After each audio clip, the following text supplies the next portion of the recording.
This week, we could see separation in the quarterback room. You are Locked On Auburn, your daily podcast on the Auburn Tigers. Part of the Locked On Podcast Network, your team every day. Yes, welcome on into Locked On Auburn, your daily Auburn Tigers podcast. I'm your host, Zac Blackerby, and thank you so much for making Locked On Auburn your first listen every single day. Joining me as he does every Monday, Lindsay Crosby of AuburnDaily.com, as well as a million other places, hanging out with me. And we'll talk about how this kind of feels like the first week of spring, despite them practicing for 2 days, but then taking a week off.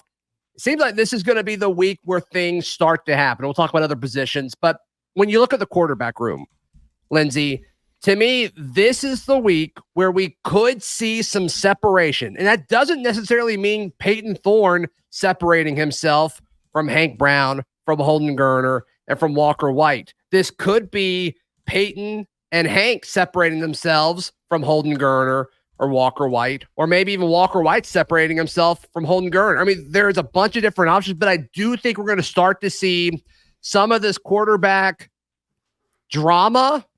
I don't want to say competition, but I guess it technically is. But I think we're going to see some of that work itself out this week. Hank Brown said it was a competition, so I'm going to go with that. The baby goat. Yeah, the baby goat himself said it on this show. He broke this news on the show.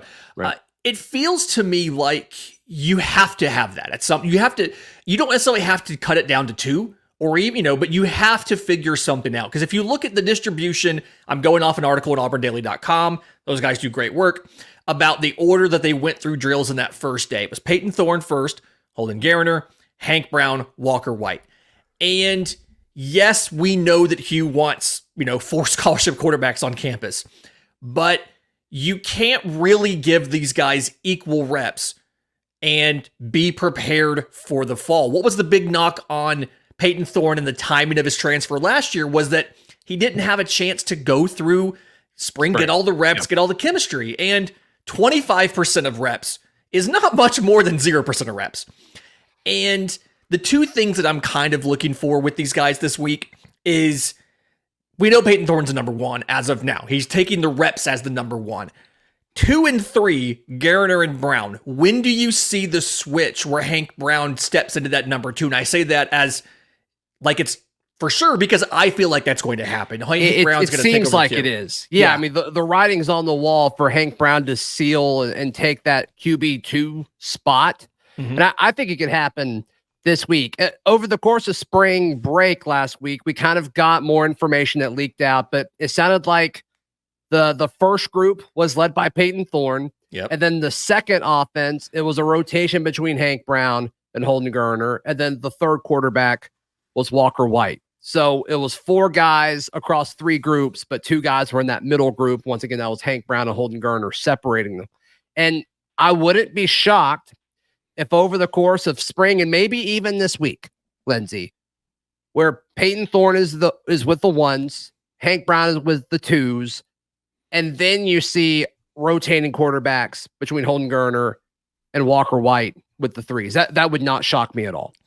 And as I try to talk myself into, Holden Geriner could be that too, I'm kind of struggling to do it. He doesn't necessarily get the benefit of the doubt with the continuity of the offense because you've changed coordinators. It's ultimately Hugh Freeze's offense, but you've changed coordinators.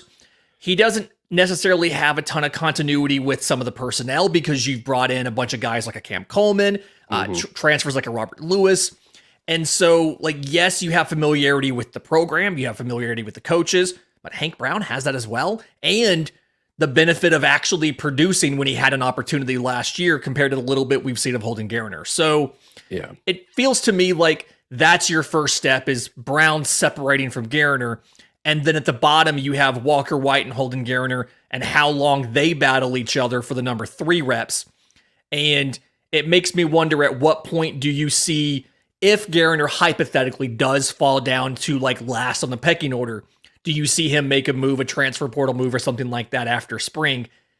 Really early to talk about that, but that's kind of what I'm thinking about is if what we expect to happen does happen, you have to assume after 2 years in college, he's going to make a move. Yeah, or does he even have to fall to the bottom of the pecking order? If there's anybody younger than you and you're a quarterback and there's somebody younger with more eligibility in front of you in the depth chart, your path to playing time is relying on a lot of things. And injury is one of them. Like something has to happen to the person in front of you in order for you to see the field, if that's the way it works out. And so I've said it before. I was a little surprised Holden didn't enter the portal in December, and it could have been academic. It could have been conversations with his camp and Auburn's coaching staff. Who knows? We don't know. But I'd be a little surprised if he was here at the start of fall camp, which then opens up an interesting can of worms because it's like you have to get another quarterback. And so then do you go out and get like a veteran guy that's happy to be a transfer and, maybe he wants to be a coach in the future? Like, we kind of saw that with Cord Sandberg a little bit. Like, could that be something? I don't know. But to me, I think you're going to see separation, not with Payton Thorne away from Hank Brown, but I think you're going to see Hank Brown separate himself from Holden Geriner.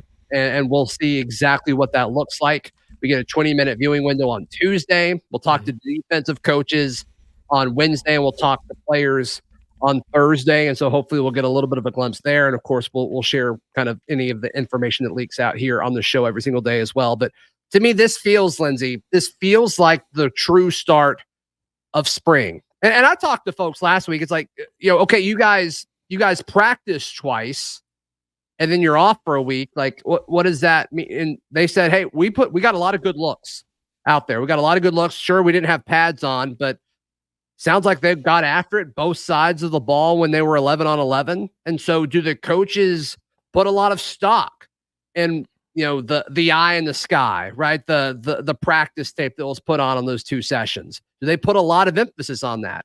We may see that on Tuesday during the windows. Like, do guys go in a different order than they did 2 weeks ago? That's something we'll be looking for.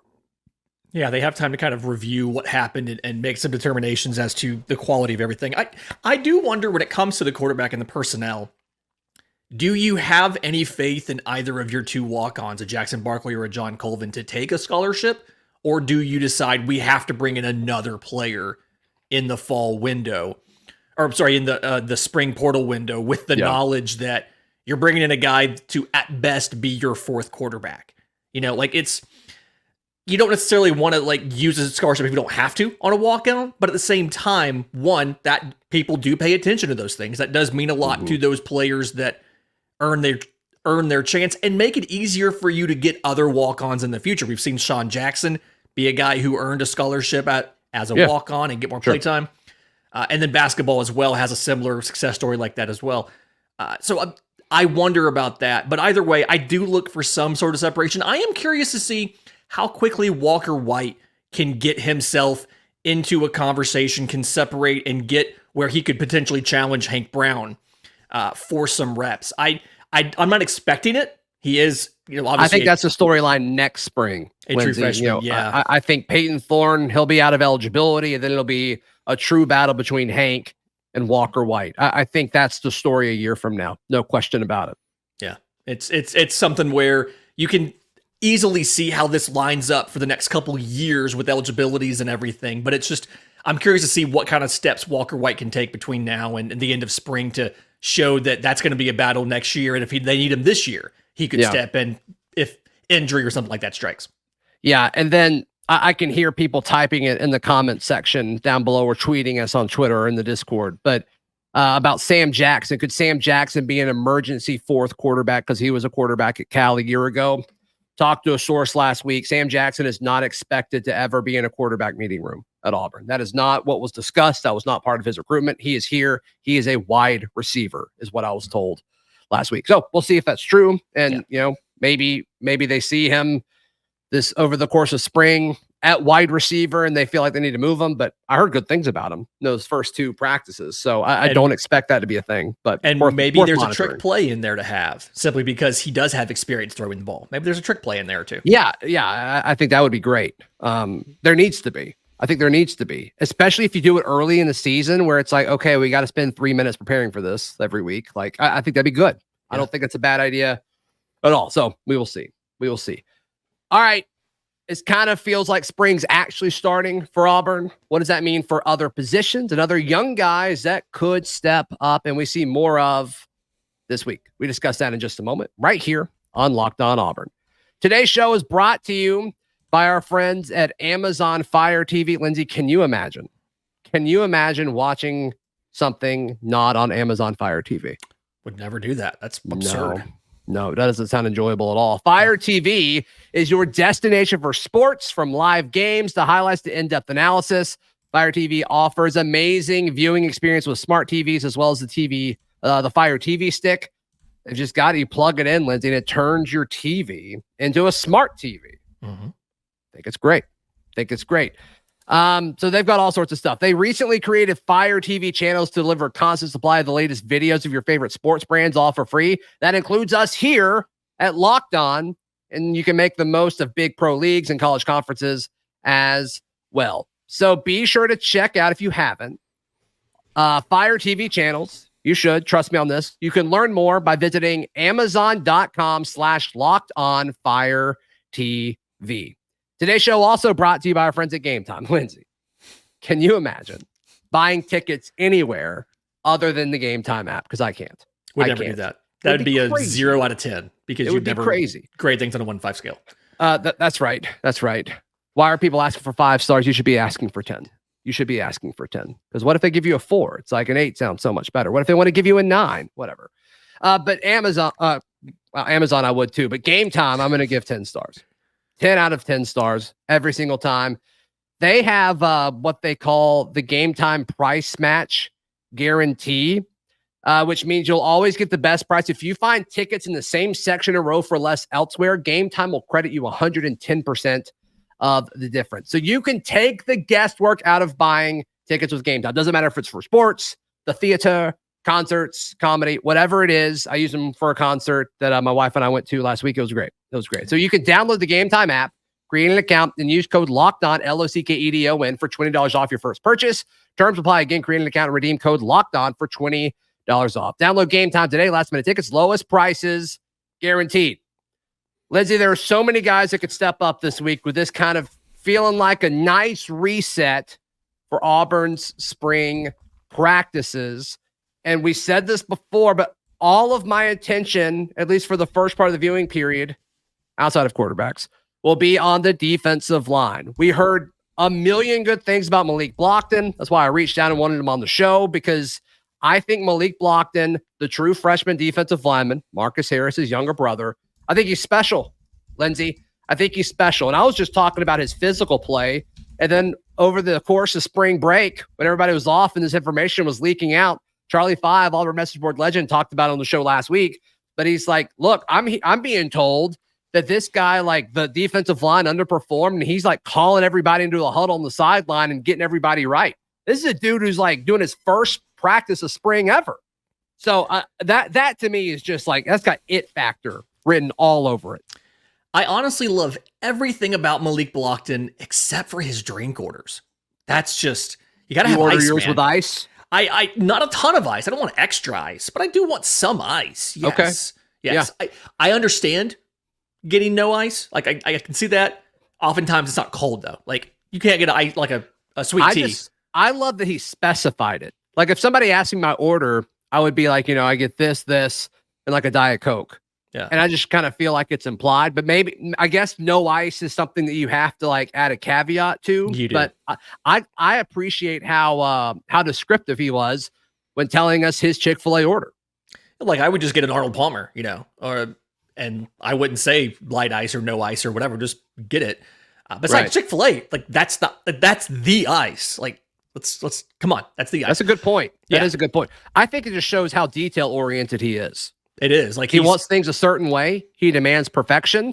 And that's I think what we're going to get out of him over the few years at Auburn. He's not afraid to step up and tell his teammates, you're doing this wrong. He's not afraid to specify exactly what he wants from Chick-fil-A. It is a level of assertiveness that I feel like is very useful in a fourth quarter, right? I mean, think about the confidence you have to have as a kid. You're an early enrollee. I mean, 99% of kids are still in high school at his age. And it's like, he's going in telling these guys, I mean, Auburn's got a pretty, it's like, either they're freshmen or they're old. And Jason Jones, hey, Keldrick Falk, listen to me, the person who is brand new to this.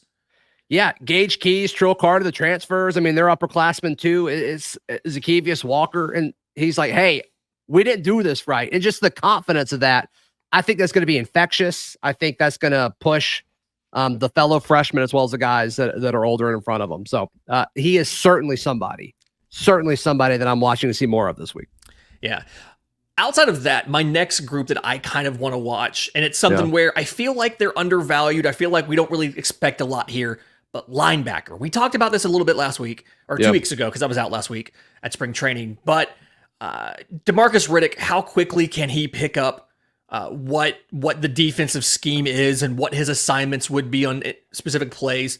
And then can you get more out of Robert Woodyard than you've seen at this point in his college career? I feel like obviously he was a very highly rated recruit. All of the tools are there. He just hasn't had the opportunity because Eugene Asante was absurd last year. Austin Keys played well. You brought in Dorian Mausi. I'm really curious to see what they can do. I feel like linebacker, the stakes aren't as high at linebacker as they are at defensive line. But I feel like if you can get some playmakers and can get like the production there could conceivably take the defense to the next level. So I'm curious about that. Whereas most people are like defensive backs or defensive line. I want to see the linebackers. I think we'll get it. Yeah. Does a new defense help or hurt, or does it impact them at all? I don't know. I do think it's telling, like whenever they, like the players that Auburn gives us first, every kind of session or window. And, Eugene Asante was one of the guys that they gave us. Like, I do think that's telling. It's like, okay, Auburn trusts him to kind of deliver the message that they want to get. Some people may roll their eyes at that, but I do think that's important. So, Eugene Asante, I think, is that guy. It's just who's the guy next to him. Most people think it's Austin Keys. Most days I agree with that. Right now I agree with that. But I also really like Dorian Mausi. And the more folks I talk to and bring up Dorian Mausi, the more confident I am in liking Dorian Mausi. It seems like he's had a really positive impact on that room. But all in all, loaded. Absolutely loaded room. I mean, it's probably the second best room Auburn has. Their running back room and then probably their linebacker room. I'm confident with that. Yeah, which is funny because the public perception of the linebackers has not been as good as the defensive backs, as other positions, whereas in reality, there's a lot of talent here. It's just figuring out what's the best place for them, what's the best role, and then them having an opportunity to actually do that in the games and show that talent level. And so that's why I'm so intrigued with what the linebackers do this year. Yeah. Another guy I'm excited to, I think we'll hear more from this week is Jeremiah Cobb, speaking of the running back room.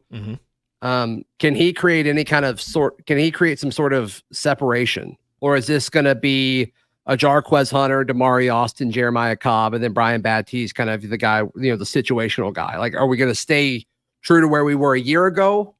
Or is Cobb going to be able to kind of take a step forward? That to me is interesting because Damari is very good.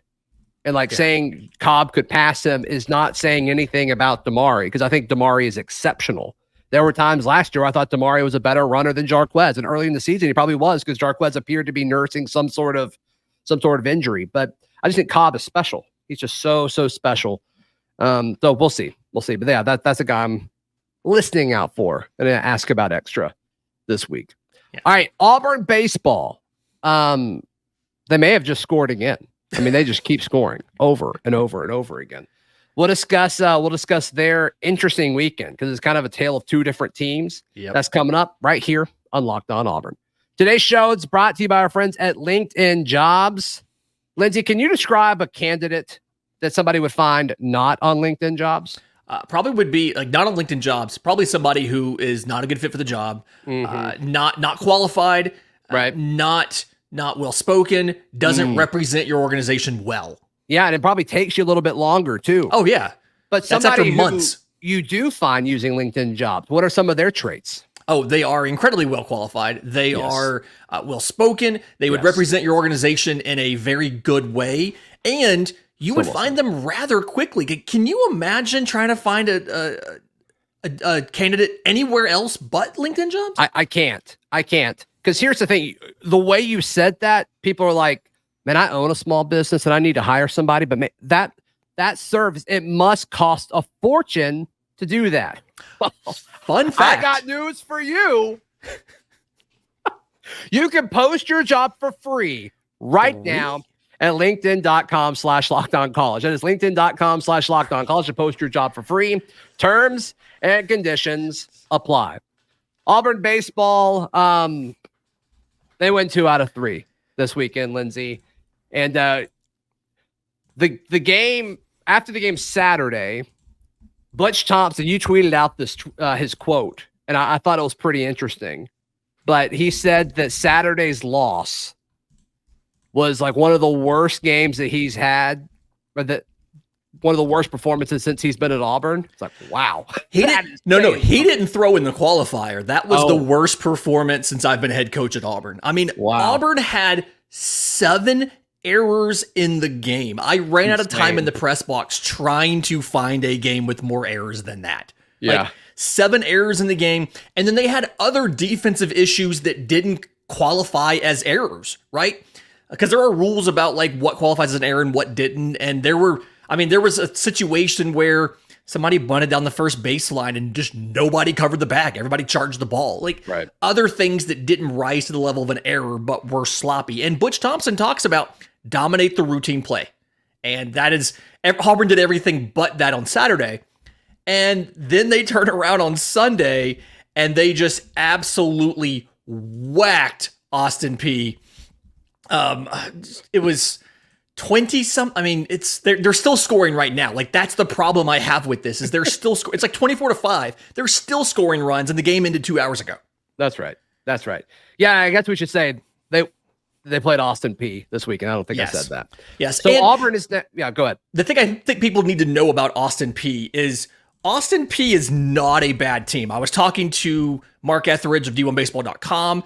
This is a team that is right there on the cusp of top 25. They went into Starkville and won multiple games against Mississippi State. Yep. This is not a bad team. This is probably the biggest test Auburn was going to have in the non-conference play outside of that tournament in Jacksonville. And they won the weekend, but it was a lot closer than you thought it was going to be entering the weekend.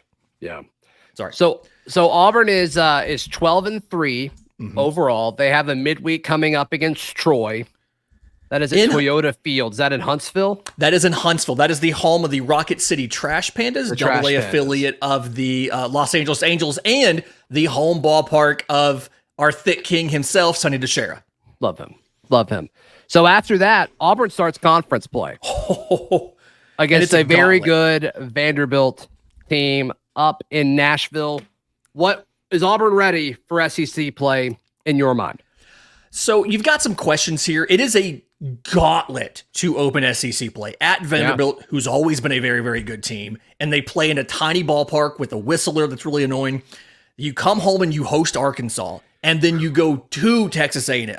Brutal. 3 of the 4 hardest matchups you're going to have outside of LSU in the SEC are Auburn's first 3 games in conference play. The question that I have, and it wasn't as big of a question entering this weekend as it is coming out of this weekend, is about the starting pitching. Joseph Gonzalez had a blow up last weekend against UConn, did not pitch this weekend. They're trying to work on some mechanics. It's the throwing him in the garage thing that Butch Thompson likes to do. Yeah. But then you saw Carson Myers not have a great start on Saturday for Auburn, gave up multiple runs in like 3 innings. You saw Christian Herberholtz not have a great start for Auburn on Sunday. And so you feel good about Chase Alsop on Friday, which a lot of people didn't. And I've been sitting here telling you he's got the stuff. He just had to put it together, and he did. Yeah. But after that, you've got questions about, is Joseph Gonzalez back next Saturday? Of these other pitching options that you have in your Herberholtz, your Myers, you assume Myers is going to have another start. The guy that I'm looking for to step up and take over as a weekend starter, freshman Cam Tilley. He got a bunch of innings. He got multiple innings. I think it was 3 innings on Sunday. Looked really, really good as a true freshman. Went out there and just attacked the zone. He's got a splitter that's probably the best non-fastball pitch on Auburn's campus right now.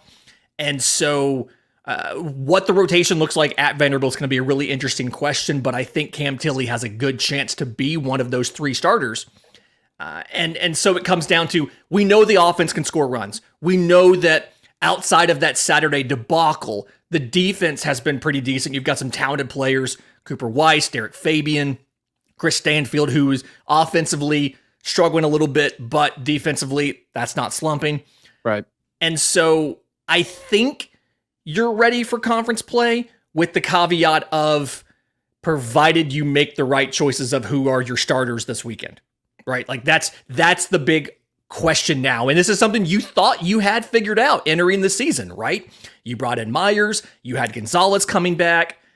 You brought back 80% of your innings from last season came back this year. You thought you had this all figured out. Right. Not so fast, my friend. You've got a couple questions here, and this happens a lot, but I talked about this for a couple years now. What do Auburn baseball teams do? They take a little bit of time to figure out what roles everybody belongs in, and then all of a sudden, some point in time in conference play, everything clicks, and they go on a run, and before you know it, they're hosting a regional. I still have the same expectations this year. Which is why I think it's important that you highlighted, like, okay, these first 3 series are brutal. Oh, yes. But I would not be shocked if Auburn went on a run after that. Yeah, like after that, you have to play Tennessee, which is still daunting, but not the same Tennessee that it was.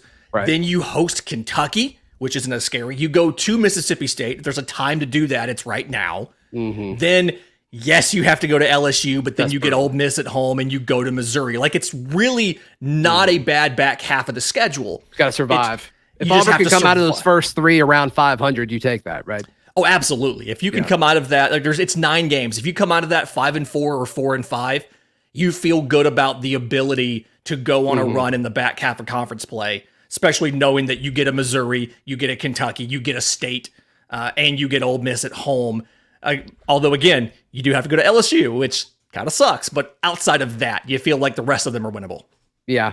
I looked up Cam Tilley after you brought him up because I assumed he was going to be an in-state kid, but he's from Indiana. Went to Castle High School. Went to high school in a castle. Very cool. And there was a lot of MLB draft interest in Cam Tilley. This is the year of the splitter in MLB. Teams are starting to pay a little more attention to guys who throw good splitters. Cam Tilley does. But he came to Baseball campus. America rates him as the number 125 prospect. Yep. So that's on track to be an early day 2 selection. And instead he comes to Auburn. Big deal. And could potentially be a starter as soon as the first weekend of conference play. Tilly, my friend. Lindsay Crosby, how can people check out everything that you've got going on? I'm on Twitter at Crosby Baseball. It's the hub for all of the baseball writing. Auburn Baseball, auburndaily.com. Braves Baseball, bravestoday.com. Marlins Baseball, insidethemarlins.com. Yes. Getting another site up there. Very cool stuff. You can find all of my socials and stuff at Z Blackerby. Please like the video. Please subscribe. And we'll see you tomorrow. This has been Locked On Auburn.